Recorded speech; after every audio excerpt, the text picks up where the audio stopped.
Did you know that your protein treatment may just be a glorified deep conditioner? I'm going to share with you exactly what to look for in a protein treatment product to make sure that it actually is a protein treatment and it's not just a deep conditioner with a little bit of protein, because that's the case for most protein treatments out there. I'm Delilah, and I help people with curly hair like you get better at caring for and styling their hair so you can wear your curls with confidence and simplify your routine. Today, I'm going to explain the benefits of a protein treatment, how to know when you need to do a protein treatment, which exact ingredients to look for in a protein treatment product, and I'll share a few recommended protein treatment products. This is so important because I fell for the protein treatment trick when I first started out. I thought I was doing protein treatments on my hair because I was buying products that said they were strengthening or protein treatments or indicated that they had protein in the product, and so I assumed that this was a protein treatment. So as I was doing these protein treatments, my hair was just getting mushier and softer, my style wasn't lasting any longer, and then I started to question what was going on. I wasn't seeing any of these supposed benefits of adding protein to my routine. So it turns out that these protein treatments were just deep conditioners, which was the opposite of what my hair needed. A lot of them had maybe 1 or 2 proteins in the formulation, way down in the ingredients list, so it really wasn't a protein treatment at all. They were just deep conditioners. Protein treatments are treatments that infuse a boost of protein into your hair. They work to strengthen and repair the keratin in your hair strands. So we need to make sure that when we're buying and using products that are targeted towards repair and strengthening are actually formulated to do this. So let's get to it. Let's start off with the benefits of protein. Protein treatments offer several benefits, especially for damaged hair. If your hair is chemically processed or has heat damage, then most likely protein treatments will help improve the health of your hair. So some benefits of a protein treatment include strengthens the hair, reduces frizz, improves curl definition, adds volume, smooths the cuticle, increases shine, helps hair grow longer, and increases elasticity. So all of those are attributed to including protein in your routine, and protein treatments are going to be like the strongest boost of protein, so you'll see the most effects with a protein treatment. Now let's talk about the different signs that show that your hair may need some protein. If your curls are limp, don't hold their style for too long, frizzy, or too soft, then it likely needs a boost of protein. There's a stretch test that you can try, and here's how you would do a stretch test. You're gonna take a clean strand of hair and you're gonna hold it in between your fingers like this, and you're gonna stretch it, and you're gonna notice how much it stretches before it snaps or goes back, right? So stretch it just a little bit. You wanna be very gentle, and it's either gonna snap or it's gonna continue to stretch before it snaps. And so you wanna be looking for a couple of things. Healthy hair will stretch roughly 1/3 of its length and return to its original size. So if you're pulling it a little bit and you let go and it goes back, that's healthy balanced hair, you're good to go. Damaged hair may not return fully to its original size, and brittle or dry hair will break under the tension. So if your hair snaps quickly, you need some more moisture. So don't proceed with a protein treatment. However, if it's stretching a lot, then you need to add some protein. Now there's some hair types that do better with protein than others. For example, low porosity hair can tolerate certain types of proteins in small amounts, and typically it does better with smaller proteins like hydrolyzed proteins and amino acids because they're really small. They are very easily penetrated into the hair. Remember, when you have low porosity hair, it's difficult for that hair to absorb things. So if you're trying to use large proteins, it's not going to be absorbed by the hair. Now, this is not an absolute. There are always exceptions to the rule. Everybody's hair is different. So I'm not saying that all low porosity hair behaves this way. No. Generally speaking, most of the time, this is what's occurring. So really, you're only gonna know by testing things out and observing how your hair is going to react. Now, as far as these signs that your hair needs proteins, these are also the same signs of needing to clarify your hair. So I always recommend before you do a protein treatment, do a clarifying wash, and then wait a wash or two after that and see if your hair still has that frizz, dryness, limp, fluffiness, then you can try the protein treatment after that. And another thing I want to point out is that a lot of times people don't realize that protein helps your hair hold on to moisture. So if your hair is dry, that's not necessarily a reason to avoid protein.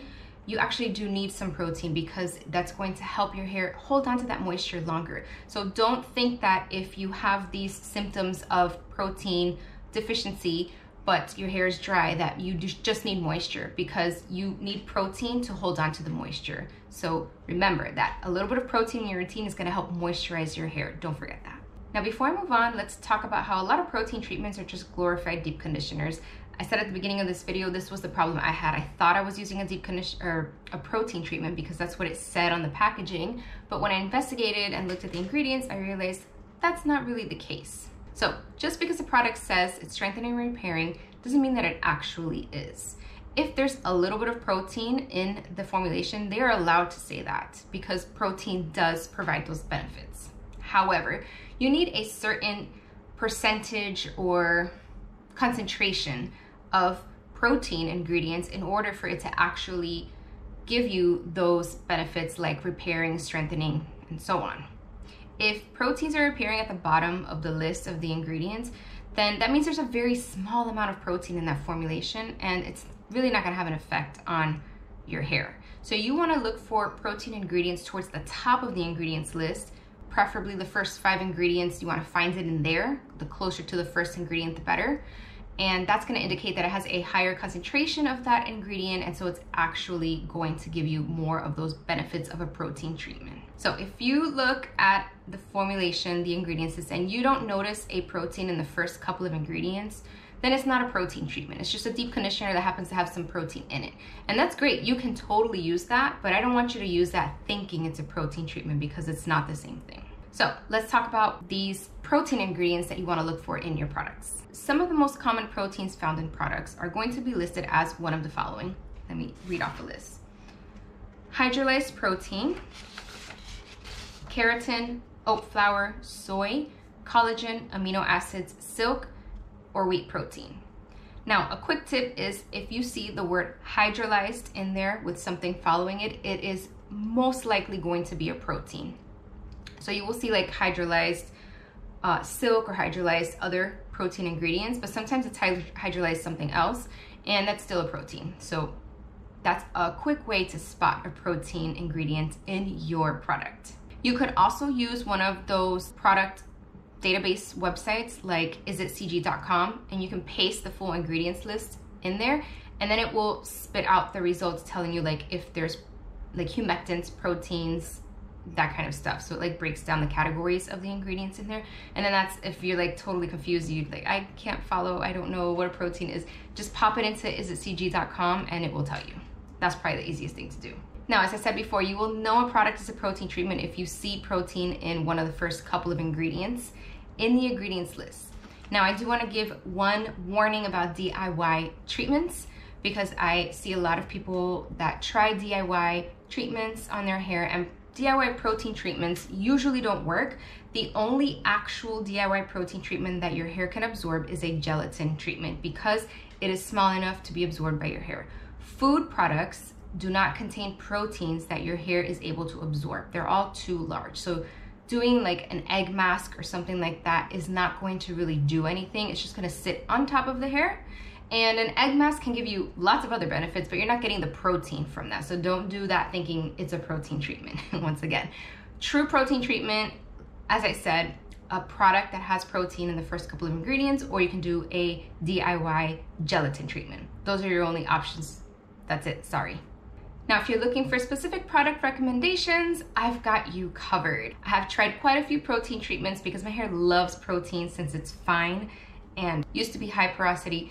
It loves protein treatments, it still does, and it really doesn't like moisturizing treatments. So I've gotten pretty good at determining whether a product is a deep conditioner or a protein treatment. So I'm gonna share a couple of my favorites.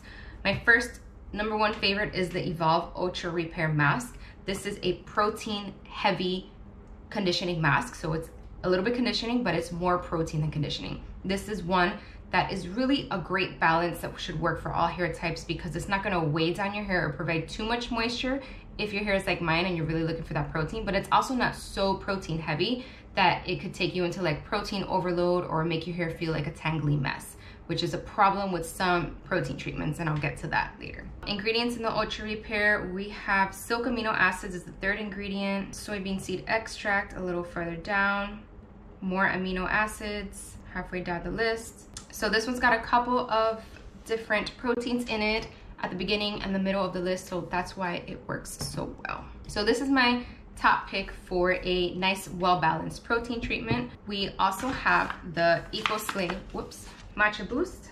I love this one too.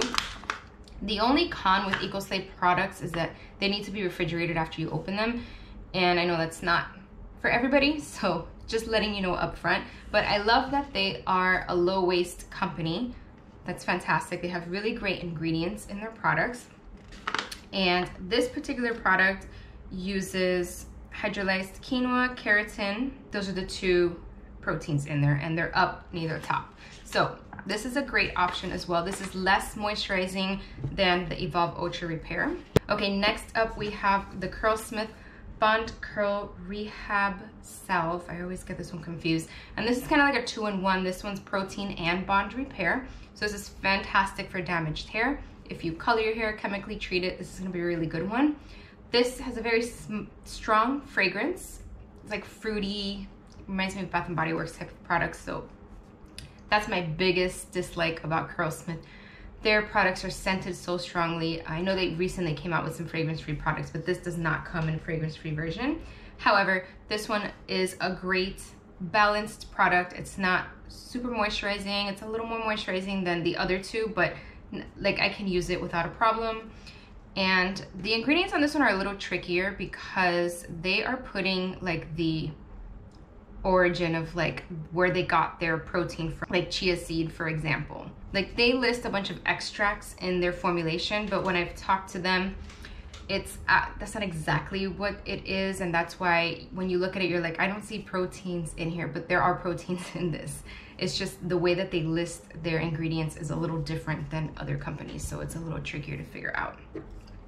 Okay, then we have a Simple Planet Protein Elixir, and this is a spray product, and this is another low waste or zero waste company. They come in these aluminum bottles and you can purchase refills. I love Simple Planet. And so this one you would spray it on to wet hair, let it sit for about half an hour, and then rinse it and condition it.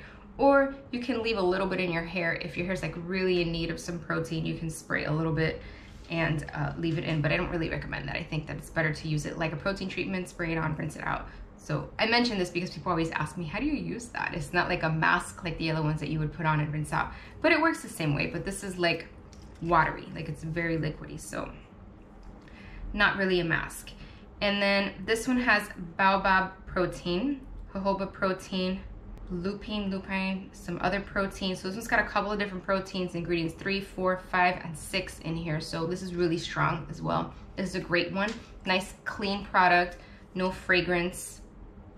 It does have sweet orange essential oil, but fragrance free aside from that. Okay, now the rest I don't have on hand. So we have Hairfinity Hair Strengthening Amino Treatment Mask. This is a really fantastic mask that has a lot of protein in it, more moisturizing than the others, but it's a really great balance, and this falls into the protein treatment because it's heavy on the protein. Highly recommend. You could even add protein to it with like amino drops, which I'm going to talk about next, or the spray.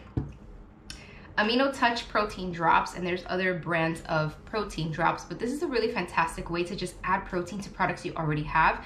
It's just like a bottle with like a dropper top of liquid protein similar to this, and so you would basically add a couple of drops to your handful of like a deep conditioner or regular conditioner, for example, something like that, and then you would apply it to your hair as normal. And so some people will use it as a protein treatment, so they'll add it to their conditioner and use like leave their conditioner on for like half an hour. Some people use it in their styling products. These are people who really, their hair just loves protein, can't get enough, and so they can add like a drop or two to like their gel in their hands and put it in, and that's a fantastic way to customize the amount of protein that you get in your routine. The last one I hesitate to recommend, but I'm going to include because it is a true protein treatment, is the Apogee protein treatment. It's like a 2-step process, and the reason that I hesitate to recommend this one is because it is very, very strong, and people make the mistake of using this product when they don't need it. And so if your hair doesn't need the amount of protein that this product offers, it can give you a lot of problems. You'll get breakage and your hair will start to fall out and it will feel really rough and dry and it'll be very difficult to manage. And so you don't want to use this unless you're 100% sure that your hair needs that protein. And then it's like a two-step process. So I've never used it myself because I'm scared. But the second product, I think, is a product that has silicone in it. So, you know, you would have to see if you want to use that, if you want to tweak it with something else. I know people who use it and then use a different conditioner or something after that. That you would have to do the research and figure it out. I have no experience with this product, but I know it is a true protein treatment, and so that's why I'm including it on this list. However, I recommend it as a last resort. And one last thing I want to mention is I often get asked, how often should you do protein treatments? Really, like once a month. I wouldn't do it more often than that. What I see happen is people will do a protein treatment and then they're like, wow, my hair looks amazing, I'm gonna do another one, because they think that they can like replicate the results. But a protein treatment lasts several weeks. So you don't want to do one every week or back to back, because then you are overloading the protein on your hair. You don't want to do that. So I recommend once a month or less often if you want, but not more often than that. With that being said, I want to make sure you don't go into protein overload. You have to be careful with protein, especially if you're using the pure protein drops or that ApHogee two-step treatment. So what I want you to do next is watch this video so you can add protein to your routine without overdoing it. This video is called The Truth About Protein Overload, and in it you'll learn what to look out for in regards to too much protein in your routine, plus how to fix it if you do cross that line. So just click the video you see on your screen and I'll see you there.